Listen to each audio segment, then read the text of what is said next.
If you're between 25 and 30 and everything feels like breaking at once, you're definitely at the right place. I just want to say that it's totally okay and natural.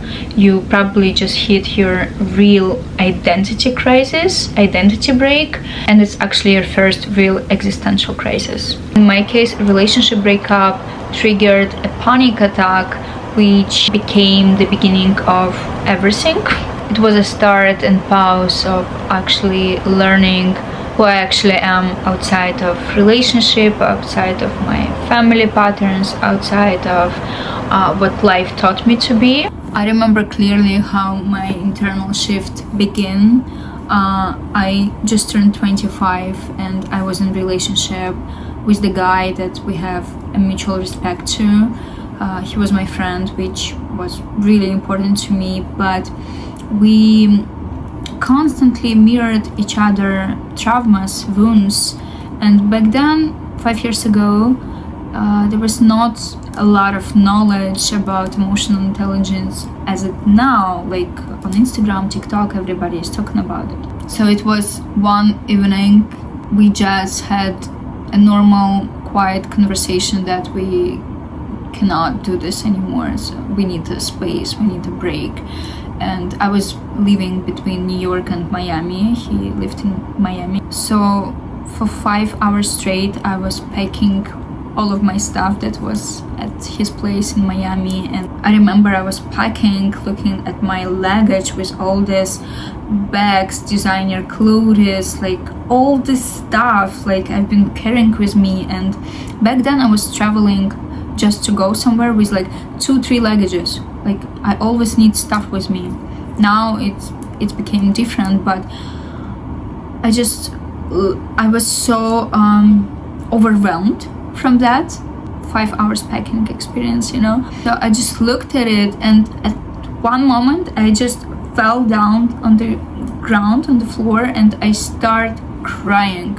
I started crying heavily, you know, like I couldn't stop. I didn't know like what's going on, what's happening with me. And my boyfriend back then, he was also confused and panicked, like what to do, how to calm me down. And I didn't know that. Like I couldn't even say anything, you know, like I couldn't even breathe. I remember that at that state I was just trying to breathe because I was crying that heavily that I couldn't stop and normally breathe, you know. But luckily I had a mentor back then, so I called her, and she started like calm me down by remembering how to breathe. Like she was guiding me how to breathe, and I calmed down.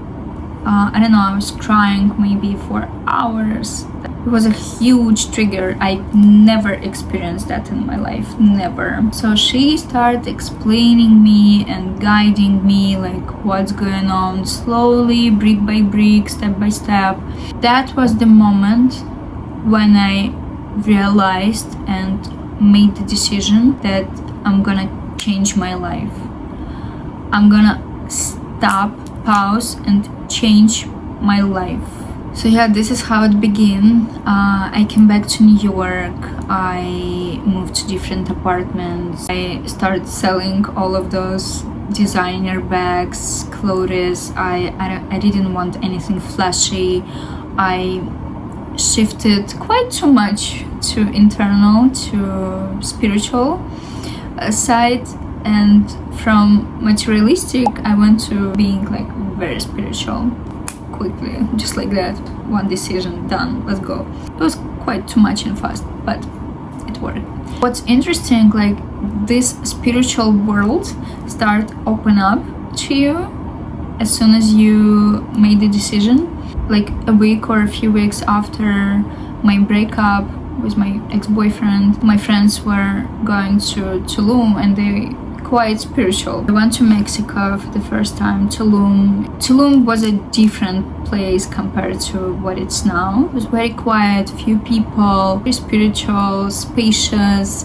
So yeah, everything was different, and it really, really helped me. All these yoga, talking to right people and stuff like that. Like, it wasn't any, spiritual extreme journeys, no, but just a surface level of spiritual guidance was enough for me back then.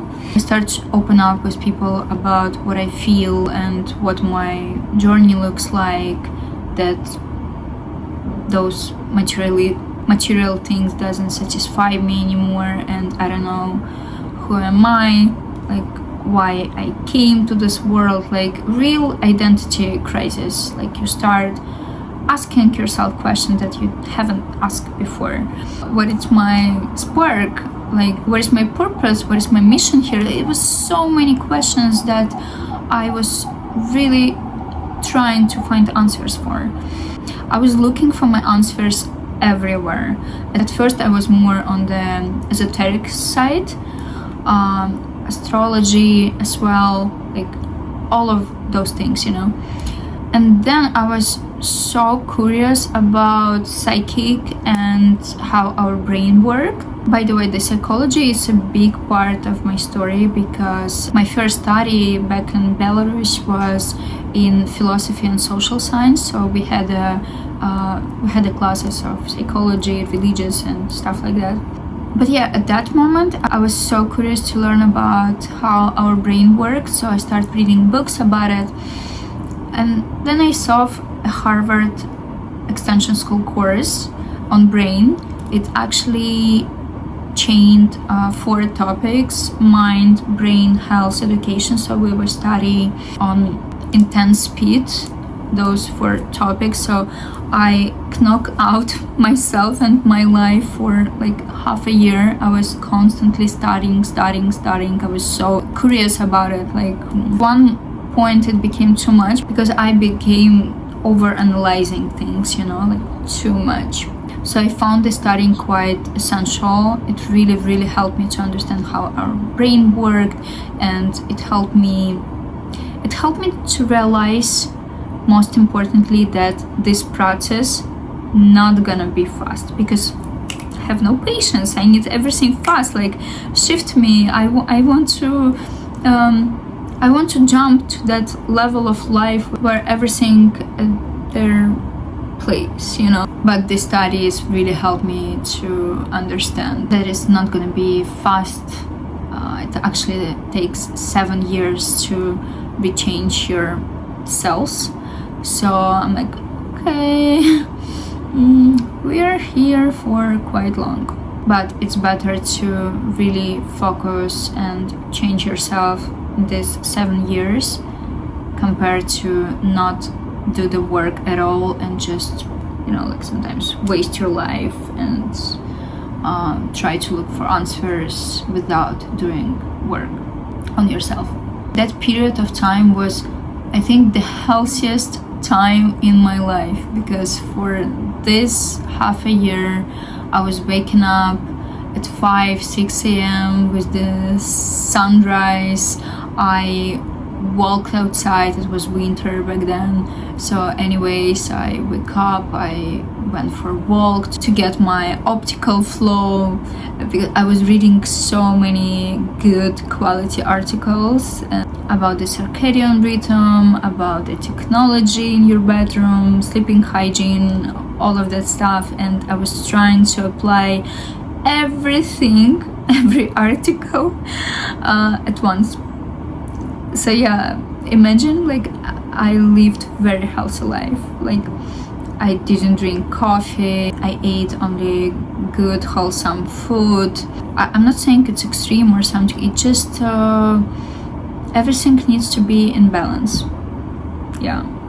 And when you shift just like that, it's also not good. So yeah, I'm really grateful for this period of life, because it gave me an base understanding that now I'm applying to my life, not all at once, but to certain like periods of life. Oh, okay, now I need this, I need to focus what I need to, okay, sacrifice this and that, I apply that.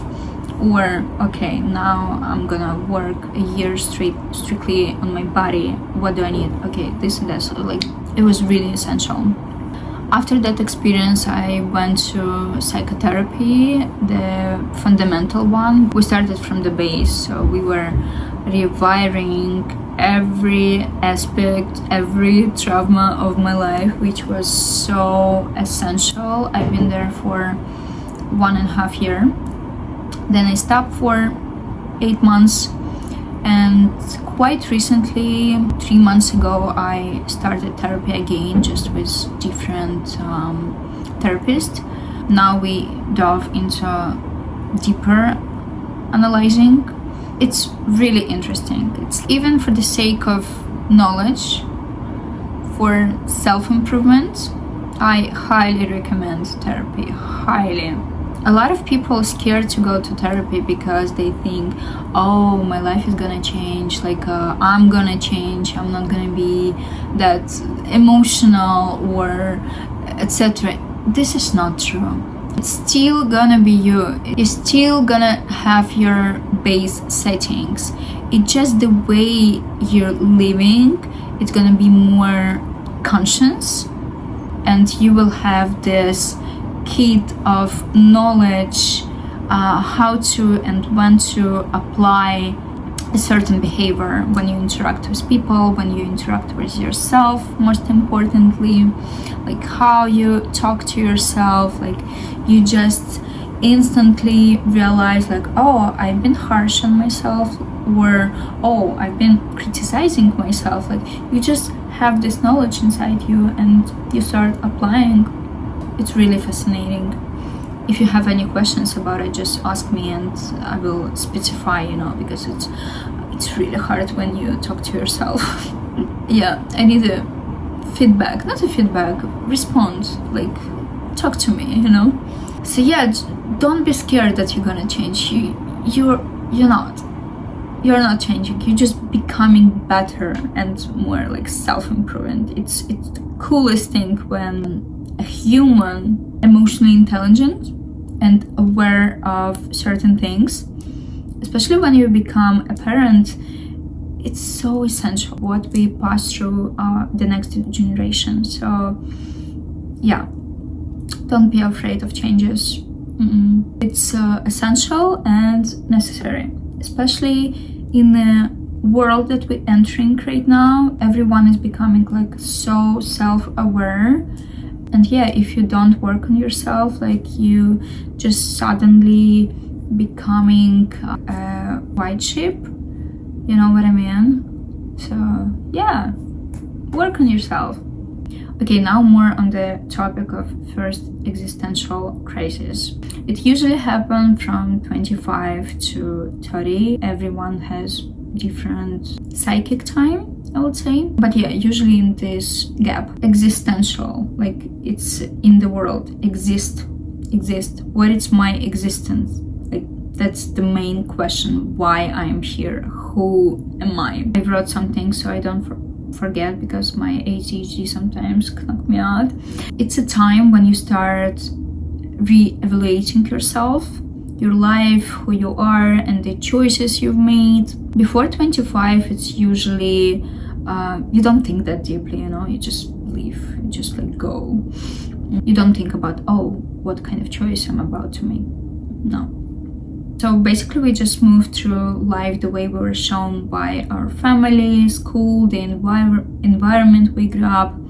And then it comes to this stage of re-identification. You basically begin to sorting things out. What's mine, what's not mine, what beliefs were given to me, what actually belongs to me. This is quite a difficult process, because your psychic, your brain thinks that this setting is true and this is your belief, but at some point when you in this crisis, you start like, is it really mine?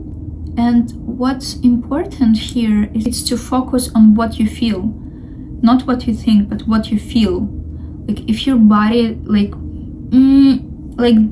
that, not comfortable, like that means you're not comfortable. That means this setting was seated inside you, like someone seated, someone give it to you. It's not yours. You don't want to live by this belief, you know. So you're sorting this out, which is not easy. Again, to change takes like 7 years to reset everything. Same thing with the brain patterns. To actually make a habit, to actually believe in something, it takes time and repetition over and over again, believing and doing something. You know, like how people say, oh, to create a new habit you need like 22 days.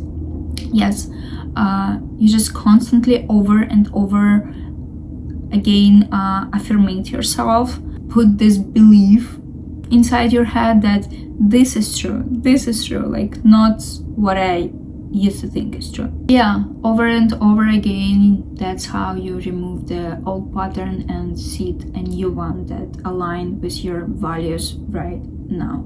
I remember at some point I was rethinking like, oh my god, what I'm doing, because life is going. Some of my peers, people, they continue living like the way they used to live, you know. And I was like, am I missing life? What I'm doing?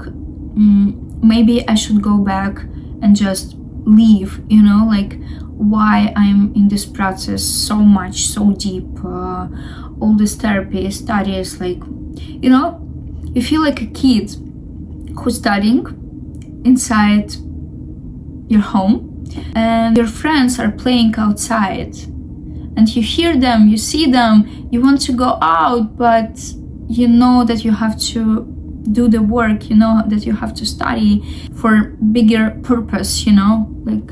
So yeah, that's how I felt. And sometimes I was like, should I go back? No, stay the course. Should I go back? No, stay the course.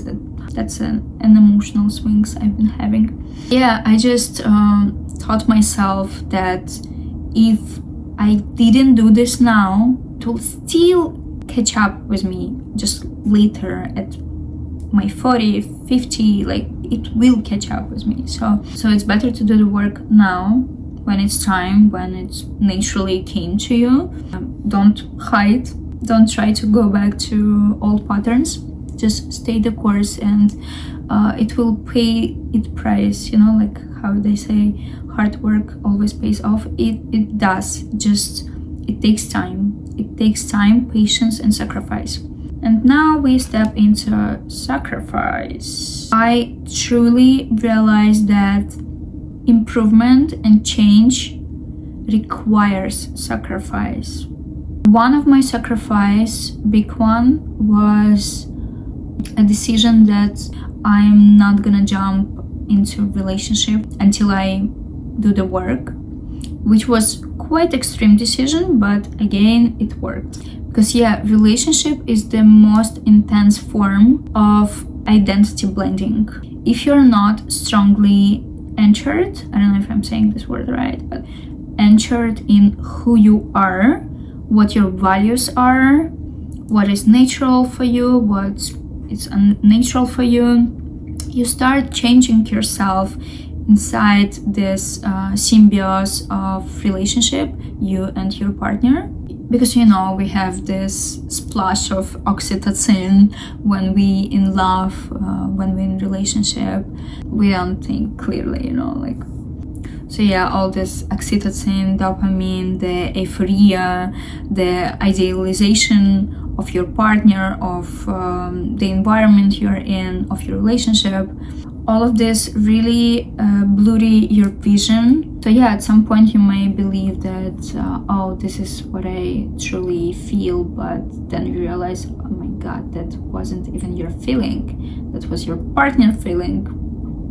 So yeah, anyways, that's my experience. I don't suggest to close yourself from relationship for 5 years, but it's very essential to pause at some moment and learn to be alone, learn to entertain yourself, learn to just be with yourself, learn to love yourself. It's a very, very hard work and it requires time and space. So yeah, I deeply encourage you to have this time of your life when you truly single. I knew I had to discover myself first. I had to enter myself, like the trunk of the tree, you know. I need to strengthen my trunk before growing branches, leaves, you know, fruits, all of this stuff. I need a strong trunk first before stepping into relationships. Another difficult stage I was rethinking was my relationship with my family. At some point when you change, your relationship with your family also change. Start like setting boundaries where I usually didn't set them.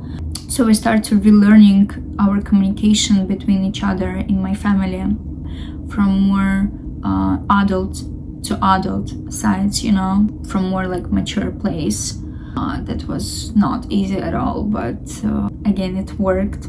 So now we have a beautiful relationship, loving, understanding, with clear boundaries. Like, for example, I could call my mom like whenever I want, and sometimes I didn't think about like, okay, maybe she doesn't want to talk to me. Sometimes we had a moments when she was like, oh, you know, like I don't really feel like speaking. And I was so offended, like, how you don't want to speak to your daughter, you know, like very egoistic, very like ego-centered. So yeah, we relearn, rewire that, and now it just how do you feel? Do you feel like speaking? Like, yeah or no? Okay, no problem. Like, it's so healthy, you know. Another sacrifice was my social circle. The previous version of me had formed a relationship based on her values, my old version values. And when I started rethinking my life, myself, I realized that many of those connections didn't really match of who I am becoming at all. At some point I was like, how are those people my friends? Like, I don't share the same values. How I didn't see it? I'm telling you, it felt like you had a blurry vision, like, you know. And at some moment when you start change, you start seeing clearly, you know. You just take off your pink glasses and see things clearly. And I don't talk about certain moral. Clearly for yourself, for your values, like what's right for you. So I remember at some point I had to cut and let all of those old relationships go. And at some moment of my life, I remained completely alone. Completely.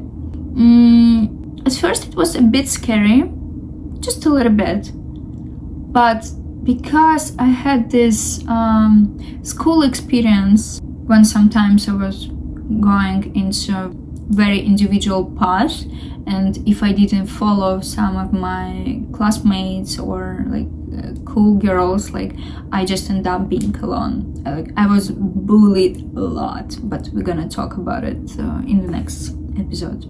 So yeah, it was in me already. I didn't feel like something new, you know. So I wasn't alone for a long time, but at some period of time I was completely alone. I remember once I was celebrating my birthday by myself, and it was so enough, you know. I was supposed to celebrate with my friend, but she got sick, really sick. And you know, like how you made reservation, you just put like birthday.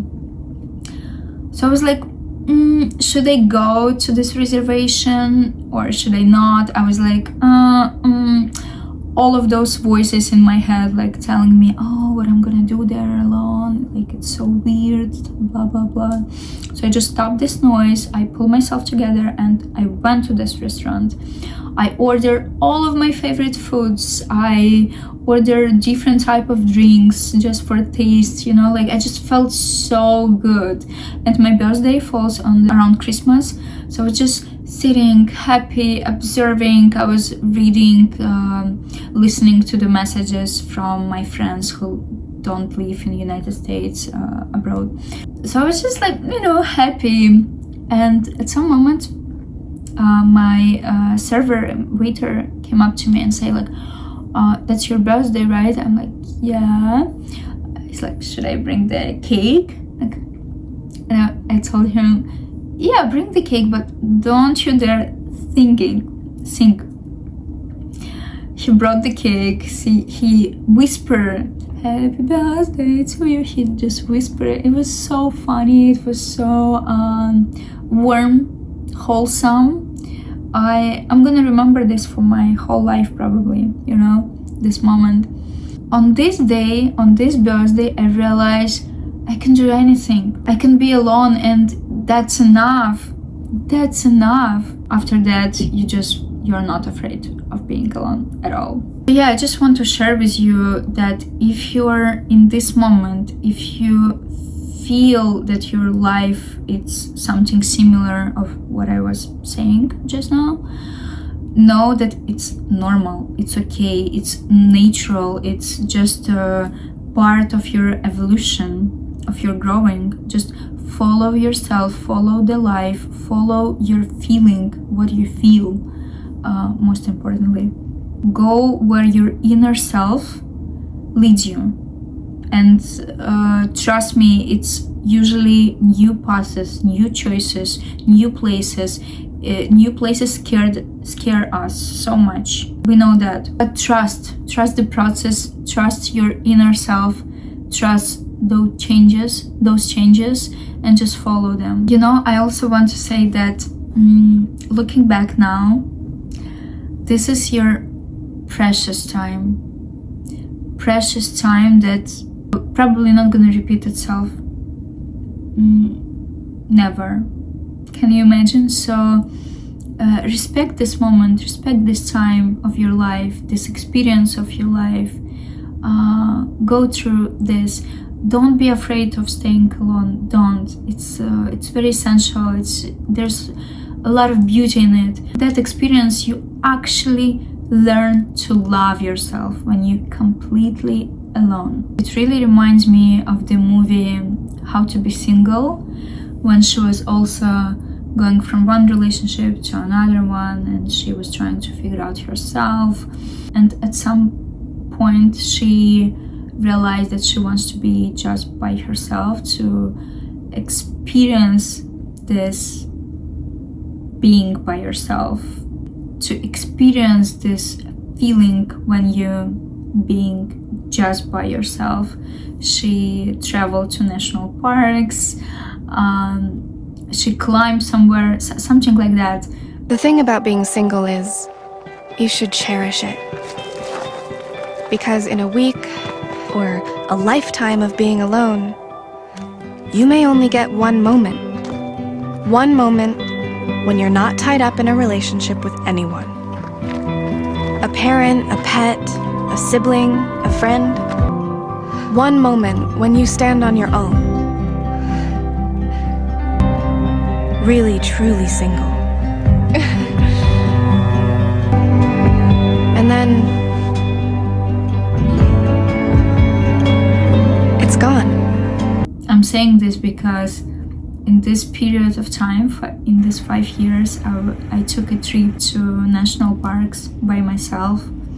I'm also gonna share this with you about this experience and what I felt.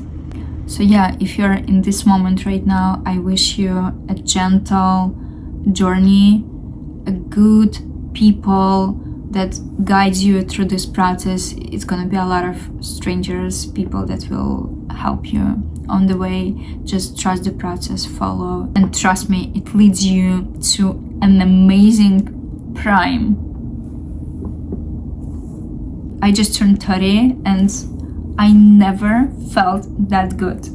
Thank you for those experiences. Thank you for this depression. Thank you. I'm thankful, I'm grateful, because if not that, I wouldn't feel that way right now. I wouldn't appreciate that much. Yeah. Stay for more. Come reflect with me. Please write in comments if you experienced something like that, or your feedback if it was in the past, like anything you want to share. I'm reading everything. I just started this channel, so co-create with me. And this is gonna be actually our project, our channel, when we speak and share and exchange. Thank you.